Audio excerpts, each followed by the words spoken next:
1, Part 2, Part 3, and Part 4. Now look at Part 1. Part 1. You will hear a conversation between a woman and a policeman. First, you have some time to look at questions 1 to 5.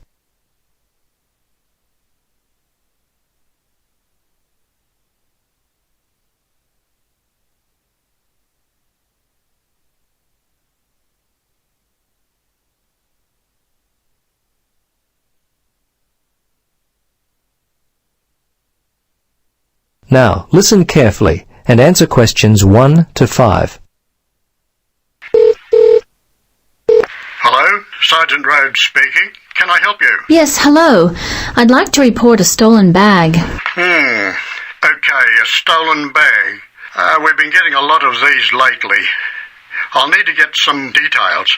Let's see, when was the last time you had your bag? Well, about 2 hours ago. I just can't believe this has happened. I take it everywhere with me. It was given to me as a graduation present. I'm just so upset. Yes, I know. It's very frustrating. It seems like I put it down for a second, and then it was gone. Yes. Look, the good news is that most of the stolen bags in our area are found, usually without the money. So I'd be surprised if you don't get it back later. Tell me, what does the bag look like? Well, it's dark blue, cylindrical. It has 2 carry handles either side of a zipper on top. The zipper actually runs the length of the bag. It's a Vitoli bag. Okay. Are there any other identifying marks on the bag? Things that would be unique to it. Name tags, scuff marks, that kind of thing. Well, not really. There are a couple of scratches in the top left corner on one side of the bag near the handle, and I think another one in the opposite corner. Okay. Scratches on opposite corners. Now, where were you when the bag went missing? Well, I remember the time. It was 12:15. Oh, no, actually, it was a bit after that, more like 12:25, because I was supposed to meet one of my friends for lunch at 12:30. Anyway, I was standing outside the supermarket when all of a sudden a group of teenagers came walking past. They must have been heading towards the cinema. They seemed to be in a hurry and probably late for the movie, so I stepped aside to let them by. When they'd passed by, I reached down to pick up my bag, and it was gone. I see. Now, can you remember the contents of the bag? Yes, let's see, my passport and some traveler's checks. Fortunately, I was carrying my camera and I had my wallet in my pocket. They're the main valuable things. Okay. Anything else at all? Let's see. No, I think that was it. Oh, a few pens, but that's all really. As I say, nothing of real value. Okay. I'm going to have to get your details. Are you here on holiday? Yes, as a matter of fact, I am. I'm visiting from Canada. I've been here for 3 weeks already, but I'll be here for another month. Before you listen to the rest of the conversation, you have some time to look at questions 6 to 10.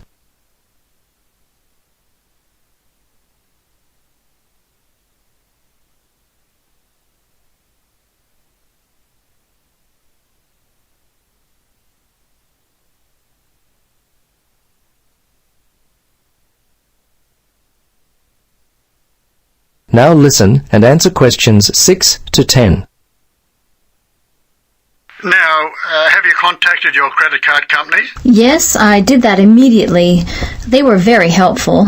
I still can't believe this could happen to me, and while I'm supposed to be enjoying myself on holiday. Yes, it's a real disappointment, whether you're on holiday or not.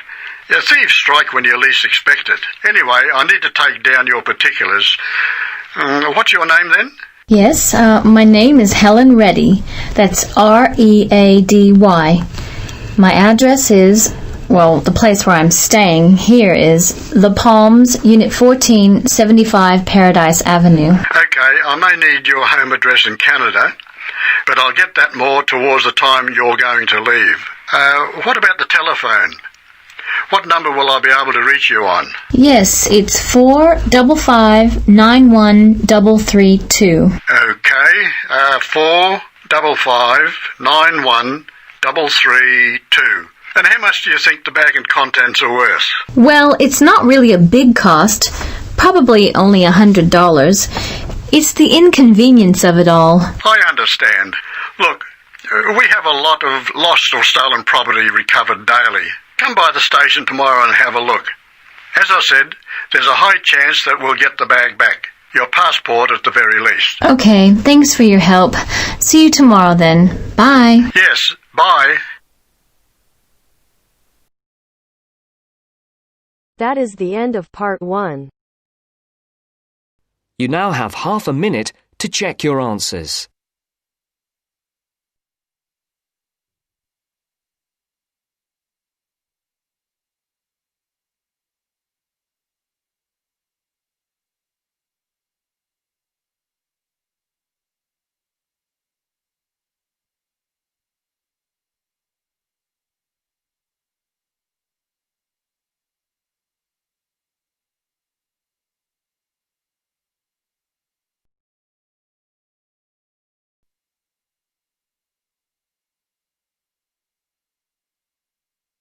Now turns to part 2. Part 2. You will hear a recorded message giving information about an animal park. First, you will have some time to look at questions 11 to 15.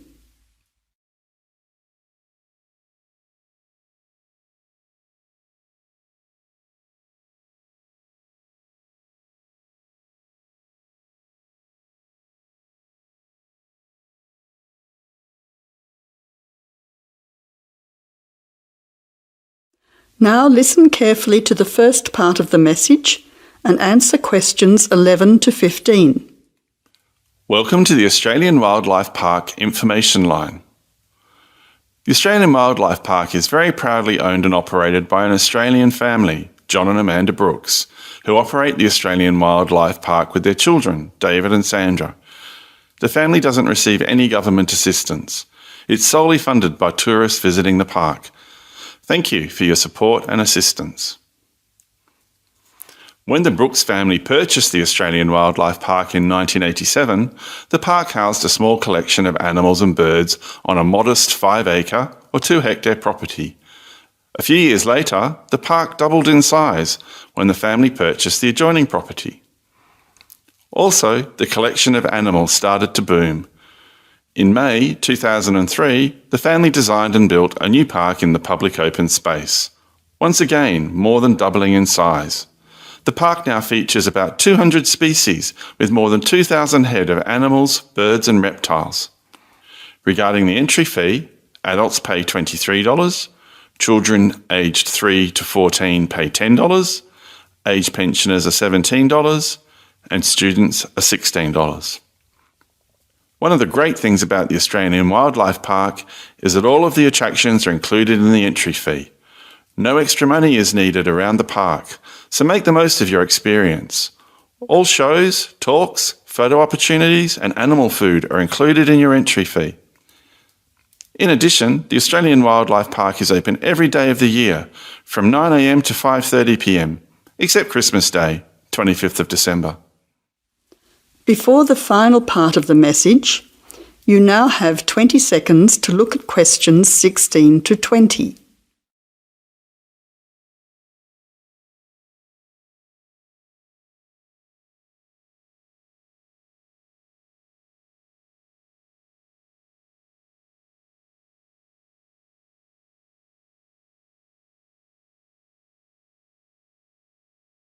Now answer questions 16 to 20. Several attractions are available to visitors to the Australian Wildlife Park. Firstly, you can meet the koalas between 10 a.m. and 4:30 p.m. Here, people can view the koala colony in a natural environment. Another attraction is to feed the kangaroos between 9 a.m. and 5:30 p.m. Visitors can take a walk through the kangaroo enclosure, viewing them in a natural environment. Kangaroo food is provided and the kangaroos are very friendly. Also enjoyable are the wombats at 11 a.m, 2 p.m. and 3:45 p.m. there are interactive shows where the team is delighted to introduce you to these popular animals. Other attractions that may interest you are an interactive farmyard, suitable for children of all ages. Animal food is provided and the animals are very friendly. In addition, the working farm is where the country comes to town. Visitors can milk a cow, bottle feed a lamb, watch farm dogs gathering the sheep. All the excitement of a real Australian farm. When they ask for volunteers, be sure to put your hand up. Everyone can get involved. We at the Australian Wildlife Park hope all our visitors have an enjoyable time. See you soon! That is the end of part 2. You now have half a minute to check your answers.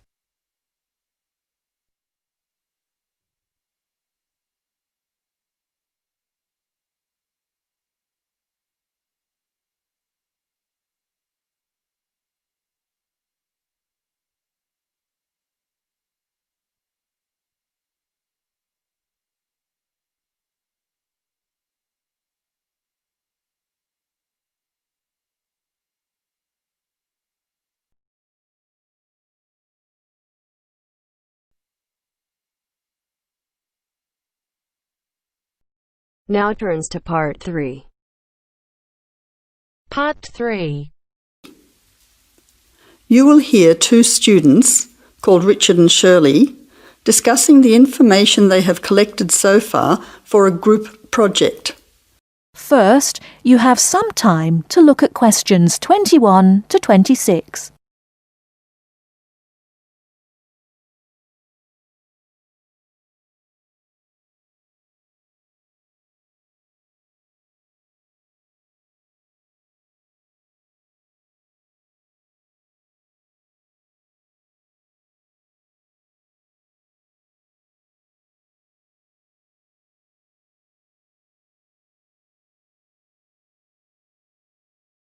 Now listen carefully and answer questions 21 to 26. Hi Shirley, glad you could meet me at the weekend to talk about the research we have to do on energy. Yes, Richard. I think it's important that we stay focused on the specific area of our research, energy consumption. Did you know that the demand for electricity is growing faster than coal, oil and gas can supply it? Yes, indeed. Coal and oil, which I discovered are also known as fossil fuels, could have disastrous effects on world climate. My research supports you.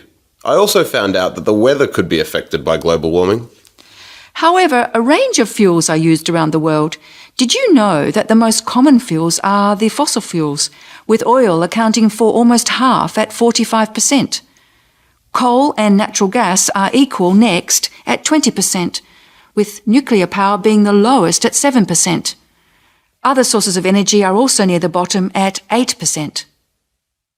Before the final part of the conversation, you now have 20 seconds to look at questions 27 to 30.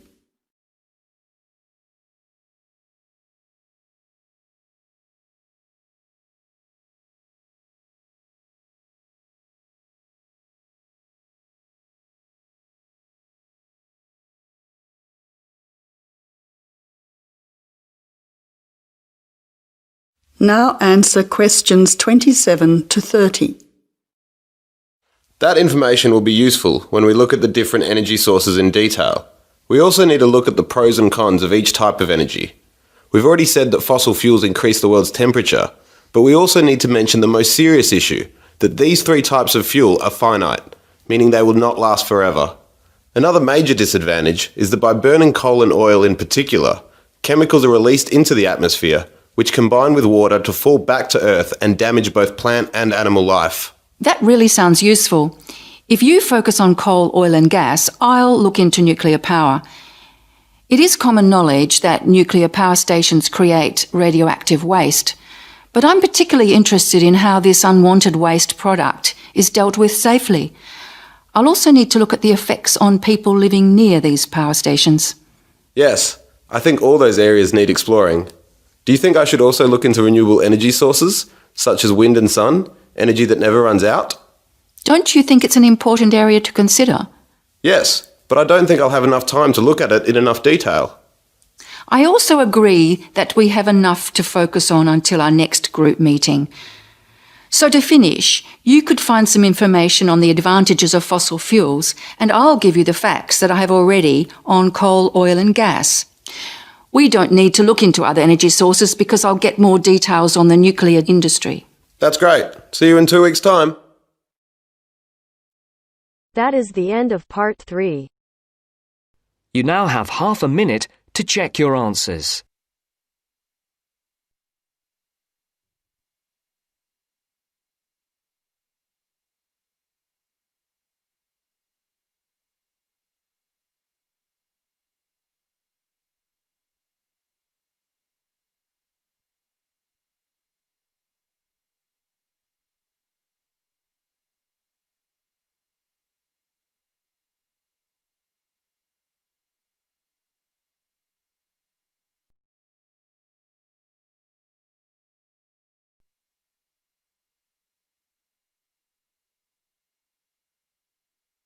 Now turns to part 4. Part 4. Section 4. You will hear part of a lecture on art history. First, you have some time to look at questions 31 to 40.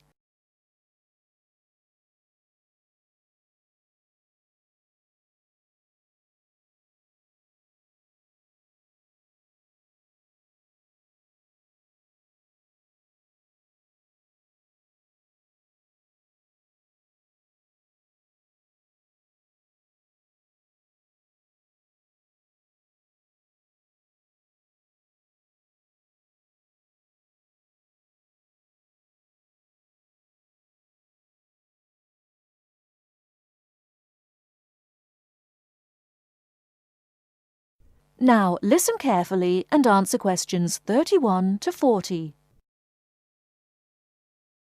In the last lectures, we looked at the art of the ancient Egyptians, and then considered the art of other ancient Mediterranean civilizations, in particular Greece and Rome. We're now going to return to Egypt to consider a set of very unusual pictures known as the Fayum portraits. The Fayum is a lush green area about 100 kilometers west of Cairo. Following the conquest of Egypt by the Greek warrior Alexander the Great in 332 BC, large numbers of businessmen and officials who had come over from Greece settled in this fertile region with their families. They gradually adopted some features of Egyptian culture, including the practice of mummification, embalming the bodies of their dead and wrapping them in linen bandages in order to preserve them as mummies. The name actually comes from an Arabic word meaning an embalmed body. These newcomers made one distinctive innovation, though. After binding the mummy, they laid over the face a picture representing the person inside. The portraits look like oil on canvas, but they were actually produced using a technique called encaustic, where the artist applies pigmented wax to a wooden board with a small spatula. The Egyptologist William Petrie, who discovered many of these mummies with their accompanying portraits at the end of the 19th century, was convinced that they were actually done in the lifetime of the subject, rather than being painted after the person's death, as had been the case with older Egyptian paintings. He felt they were very different from the traditional stylized images that had been used on Egyptian mummy casings in previous centuries, and was convinced that they were actually portraits giving a realistic depiction of the person. He pointed out that the boards on which they were painted showed signs of having been cut down to size to fit within the mummy bandages. To him, this suggested that they may have originally been larger and been hung in the houses of the owners during their lifetimes.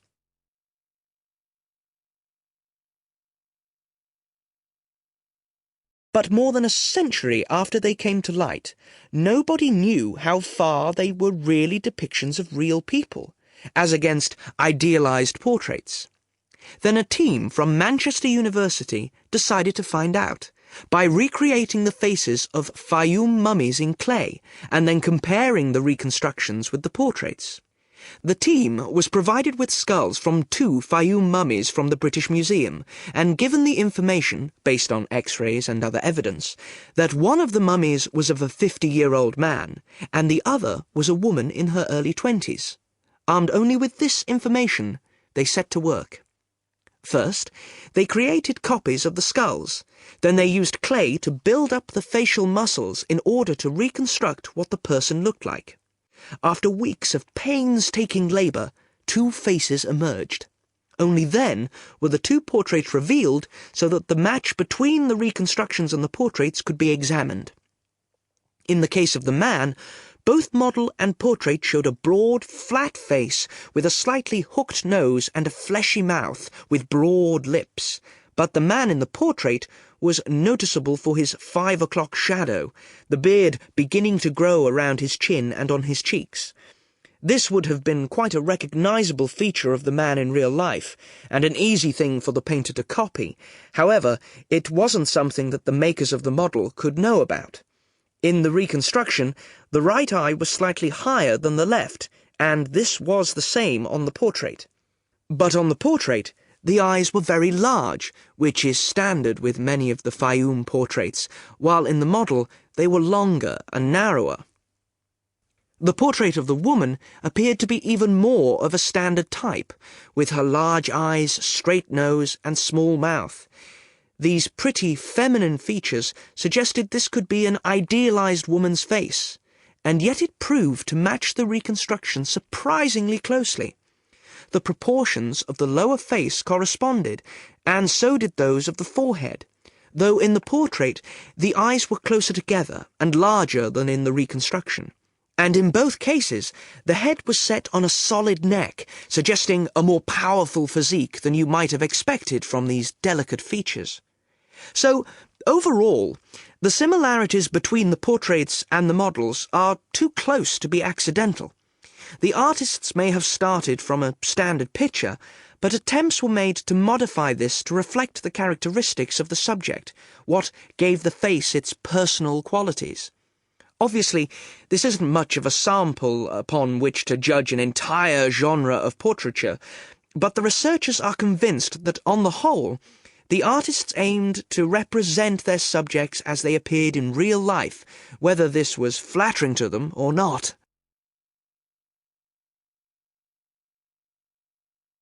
That is the end of part 4. You now have half a minute to check your answers.